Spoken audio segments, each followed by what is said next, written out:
আমরা যখন 5ই আগস্ট বাংলাদেশের ছাত্র জনতা একটি গণ অভ্যুত্থান করে, তখন আমরা দেখতে পাই তার পরবর্তীতে এই ফ্যাসিবাদের দোসররা ক্রমাগতভাবে আমাদের বিরুদ্ধে ষড়যন্ত্র করে যাচ্ছে।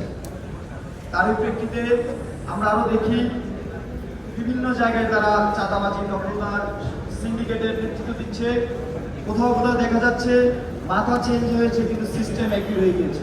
আপনারা গতকালও দেখেছেন বঙ্গবাজারে, সেখানে আওয়ামী লীগের একজন কমিশনার, মহিলা কমিশনার চামেলি, এবং তার সাথে যোগ দিয়েছিল যে বিএনপির শাহবাগ থানার নেতা শপথ। এই দুইজনের যোগ সাজসে আমাদের ঢাকা বিশ্ববিদ্যালয়ের মেধাবী শিক্ষার্থী এবং সাংবাদিক সমিতির সভাপতি আলসাদি ভুইয়ার উপর তারা অতর্কিত হামলা করেছে, যখন তিনি এই চাঁদাবাজদের বিরুদ্ধে কথা বলেন, প্রতিবাদ করেন। আমরা দেখেছি যে এরা সংবাদ মাধ্যমে বা মুক্ত বাক স্বাধীনতা আসলে গলা চেপে ধরতে চেয়েছিল। আমি প্রশ্ন রাখতে চাই, যাদের হাতে মুক্ত বাক স্বাধীনতা কোনো নিশ্চয়তা নাই, তাদের হাতে কিভাবে একটি বিপ্লবী রাষ্ট্র সংহত থাকবে, সুসংহত থাকবে? আমি প্রশ্নটি রাখতে চাই। তার পরবর্তীতে আপনারা দেখেছেন যে যখনই যেখানে চাঁদাবাজি হচ্ছে, দখলদারি হচ্ছে এবং অনিয়ম হচ্ছে, বৈষম্য বিরোধী ছাত্র আন্দোলনের যারা অংশগ্রহণ করেছিলেন তারা স্বতঃস্ফূর্তভাবে সেসব চাঁদাবাজি, দখলদারি, সিন্ডিকেটের বিরুদ্ধে কথা বলছে, প্রতিরোধ গড়ে তুলছে।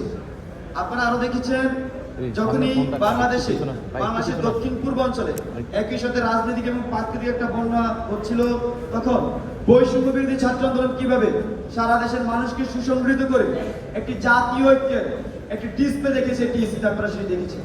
এবং বৈষম্য বিরোধী ছাত্র আন্দোলন তাদের এই কর্মসূচির মাধ্যমে আমরা মনে করছি যেভাবে 5ই আগস্টের পূর্বে তাদের কর্মসূচির মাধ্যমে মানুষকে ঐক্যবদ্ধ করেছিল, এই কর্মসূচির মাধ্যমে তারা আবারও জাতীয় ঐক্যকে খুব ভালোভাবে প্রকাশিত করেছে।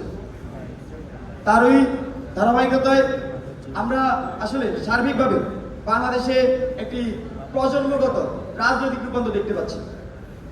তো এই প্রজন্মগত যে রাজনৈতিক রূপান্তর বা জেনারেশন জে বা জেন জি যাই বলি না কেন, তাদের যে চিন্তা ভাবনা, তাদের যে রাষ্ট্রীয় পরিকল্পনা, আমরা মনে করছি তাদের এই রাষ্ট্রীয় পরিকল্পনা, ভাবনা এবং তার রাষ্ট্র হিসেবে এগিয়ে নিয়ে যেতে চায়, তাকে বাংলাদেশের সকল পর্যায়ের নাগরিকের স্বাগত জানানো উচিত।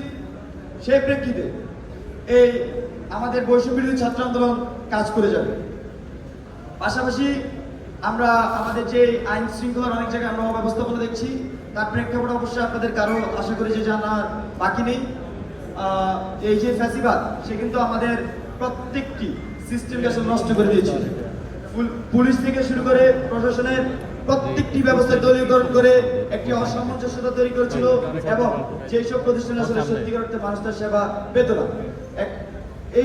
এই মুহূর্তে এসে বা 5ই আগস্টের পর থেকে আমরা যে অন্তর্বর্তীকালীন সরকার গঠন করেছি, একটি গণঅভ্যুত্থানের পরবর্তী সরকার বা বিপ্লব পরবর্তী সরকার, তার সাথে বৈষম্য বিরোধী ছাত্র আন্দোলন কিন্তু মাঠে আছে।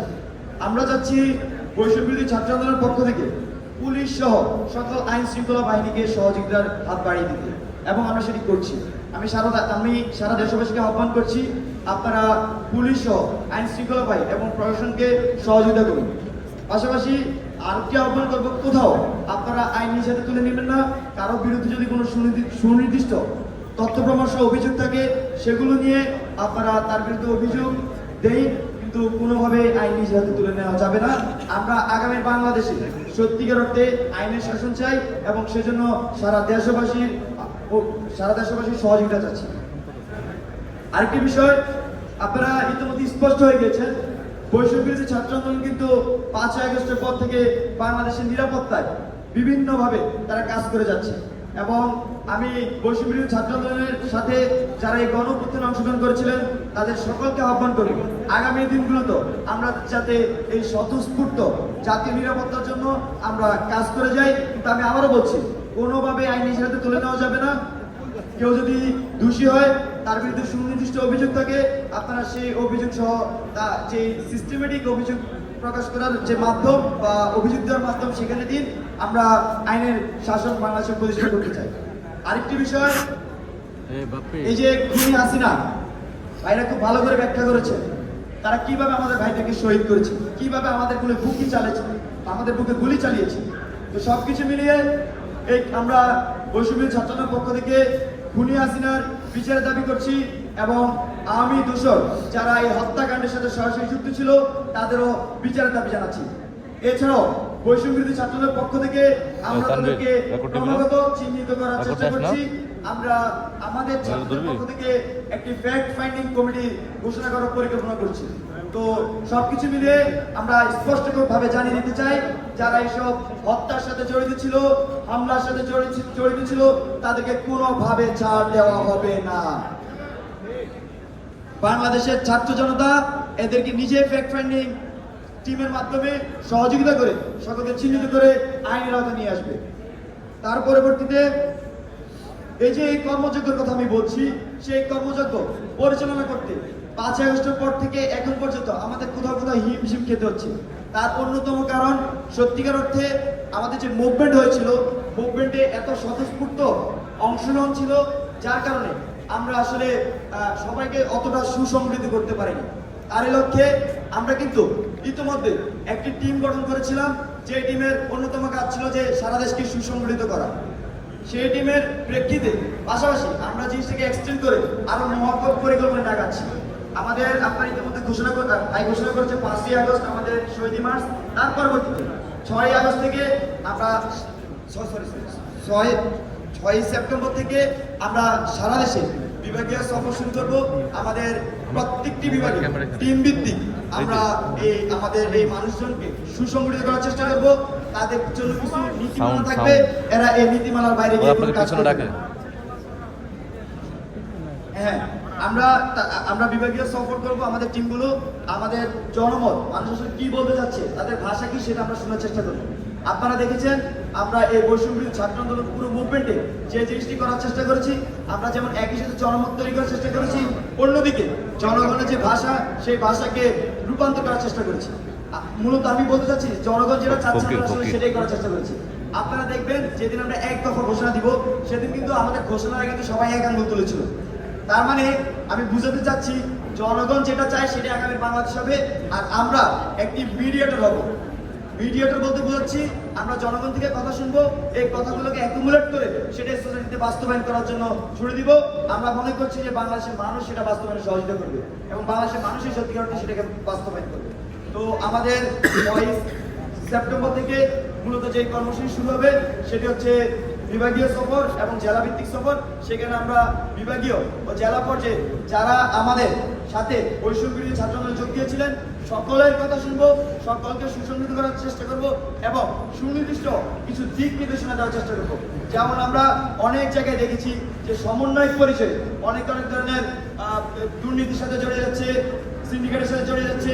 সত্যিকার অর্থে আমি আবারও স্পষ্ট করতে চাই, আমরা বারবার স্পষ্ট করেছি, আমাদের শুধুমাত্র কয়েকটি কমিটি, ঢাকা বিশ্ববিদ্যালয় সহ জগন্নাথ, জাহাঙ্গীরনগর, চট্টগ্রাম, এরকম অল্প কয়েকটা কমিটি শুধু আমরা অথরাইজ করেছি। এর বাইরে আমরা আসলে কোনো সেরকম কোনো কমিটি দিই, জেলা ভিত্তিক আমরা কোনো কমিটি দিই না। তো যারা এরকম জেলা ভিত্তিক বা এলাকা ভিত্তিক সমন্বয় পরিস্থিতি এইসব সাথে জড়িত হচ্ছে, তারা আমরা মনে করছি তারা আমাদের লোক না, তারা আসলে আমাদেরকে প্রশ্নবিদ্ধ করার জন্য এই কাজ করছে। তো কেউ যদি কোথাও এই ধরনের হীন পরিচয় দিয়ে বা হীন কাজ করার জন্য আমাদের পরিচয় ব্যবহার করে, তাদেরকে আপনারা সতর্ক করে দিবেন এবং চেষ্টা করবেন যে তাদেরকে আইনের হাতে তুলে দেওয়ার জন্য। আর সাংবাদিক বন্ধুদেরকে অনুরোধ করবো এই বিষয়টি যাতে সুস্পষ্টভাবে একটু প্রচারণা করা হয়। আসলে দেশবাসী অনেক সময় আমাদেরকে ভুল বুঝতে পারে, কিন্তু সত্যিকার অর্থে যারা এই আজকে চেয়ারে বসে আছে বা যারা এই আন্দোলনের সাথে স্বতঃস্ফূর্তভাবে ছিল বা অথরাইজ, তারা কেউ আসলে এইসবের সাথে জড়িত না। আমরা একটি ঘটনা দেখেছি, এই জগন্নাথ বিশ্ববিদ্যালয়ের সহসমন্বয়ক পরিচয়ে একজন সাথে দুর্ব্যবহার করতে, সে আসলে পূর্বে ছাত্রলীগ করতো আমরা যেটা শুনেছি, এবং হচ্ছে সে আমাদের কোনো অথরাইজ কেউ না, শুধু পরিচয়টি ব্যবহার করছে।